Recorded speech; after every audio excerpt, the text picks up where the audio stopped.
How's it going, gamers? Luis here from Gaming Vlog Network, and 2015 was a fantastic year for gaming. We've gotten games like The Witcher 3, Bloodborne, Halo 5, Rise of the Tomb Raider, Splatoon, and Xenoblade Chronicles X. All fantastic games that everyone should play. But 2015 was a great year, but I'm much more excited to see what's coming in 2016. There's a lot of fantastic games that were supposed to come out this year that have been moved over to 2016, and just in general, a lot of great games coming out next year. So here are my top 5 most anticipated games for the year of 2016. At number 5, we have Uncharted 4, a game that was supposed to come out this year in 2015 but got delayed to 2016 for more polishing. Now, I know a lot of people usually get pissed off when games get delayed, but it means that eventually the game is going to be a much better game when it comes out. Imagine if it came out this year in 2015 all buggy like the rest of the games that came out this year, instead of getting all that polish it needed and it coming out perfectly in 2016. Now, the reason why I'm so excited for Uncharted 4 is the fact that it's being made by Naughty Dog. Naughty Dog is honestly one of my favorite developers of all time. They've made some crazy cinematic adventures over the recent years with the Uncharted series, and most recently The Last of Us and The Last of Us Remastered. Possibly, if not my favorite game on the PlayStation 3, and even one of my favorite games on the PS4. Now, Uncharted 4 comes back to the Uncharted series, which is pretty much well known for its action-adventure-like gameplay, and this time around it actually feels like it's going to have a darker path or a darker route in terms of story, which really excites me because I just came back from playing The Last of Us, a game that felt just as cinematic as Uncharted, but much darker, more gruesome, and I completely want to see that in Uncharted 4, and it really excites me. Now, we've seen trailers and even gameplay of this game in action, and what I really like most about this game is that the demos actually showed that the game is still in beta.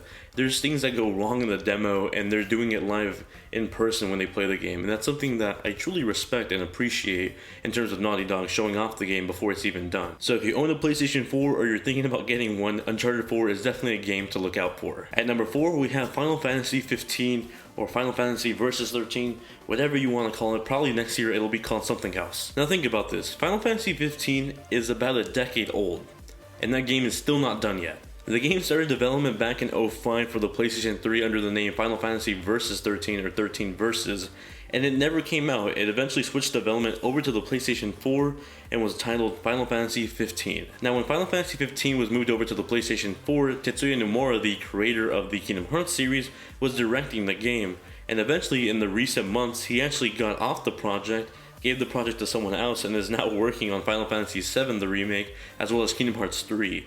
So Final Fantasy 15 has gone over a lot of changes, but we've actually gotten a demo. If you got Final Fantasy Type 0, you got a demo to play this game on your PS4, and you can see it's just as exciting as you've seen in terms of gameplay and trailers over the last 10 years. The game looks very cinematic and awesome. It proves to be much more human-like, as you can see by all the car driving in this game.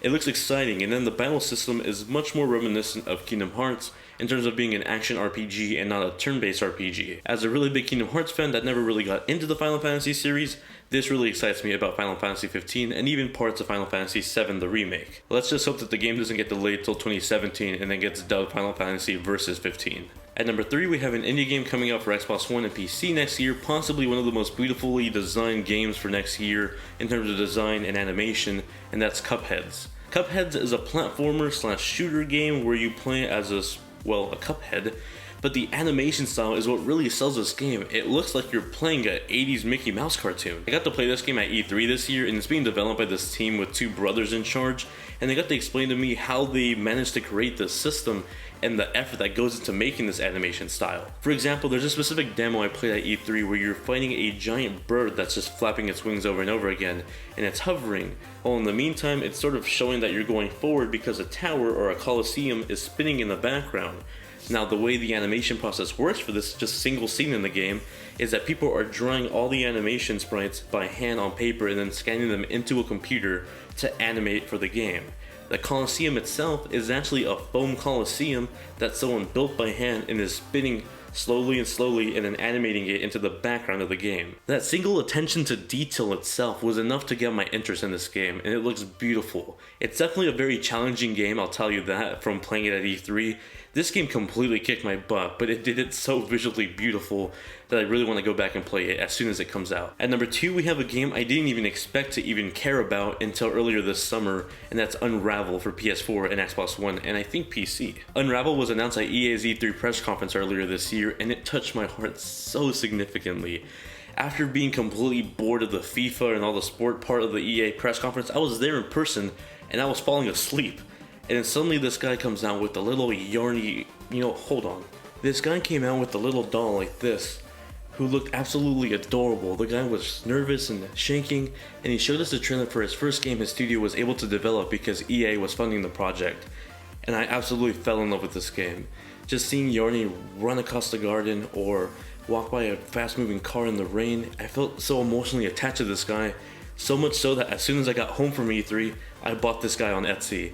And even then, at E3, I got to play an hour demo of it. I played it, sat down, put some headphones on. It was an absolutely beautiful experience. It felt like the physics puzzle mechanics of Limbo in a completely different art style, and I completely fell in love with this game. I honestly just fell in love with this game, and there's so much more I can say about it, but really you just need to see it for yourself. So if you want to check out the trailer for this game, or any of the other games in this video, check out the links in the description below or that little I button at the corner of your screen. And finally, for number 1, Persona 5. This game was supposed to come out this year. It actually even got announced in 2014 for 2015, got delayed, and now it's coming out sometime in 2016, and I'm so sad about it. Over the past 2 years, I've gotten so into the Persona series, playing pretty much all the PS2 games, playing all the 3DS games, playing the new Vita games.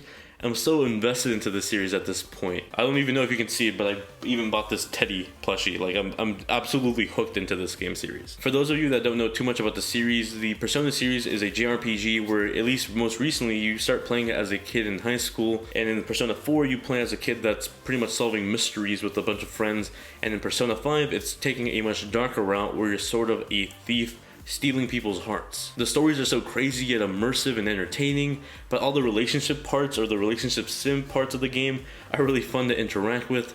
Overall, it's a fantastic JRPG game that I'm super excited for. It's coming out for the PlayStation 3 and the PS4. I'm super excited for this game. The music is fantastic, the visuals look beautiful, and I'm so ready to play a Persona game again. Now I should mention this, Kingdom Hearts 3 would have actually been number 1 if we got a confirmation that this game is coming out in 2016. We don't know what the hell's going on with that game, but if it is coming out in 2016, bump everything up 1, put Kingdom Hearts 3 at number 1. And that does it for my most anticipated games of 2016. Let me know what you guys are looking forward to next year. A lot of you guys said Zelda, Star Fox, someone even said Call of Duty, so, good on you guys.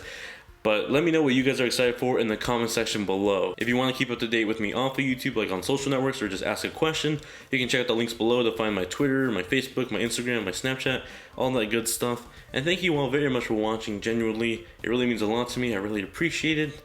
And I hope to see you guys in the next one. Later.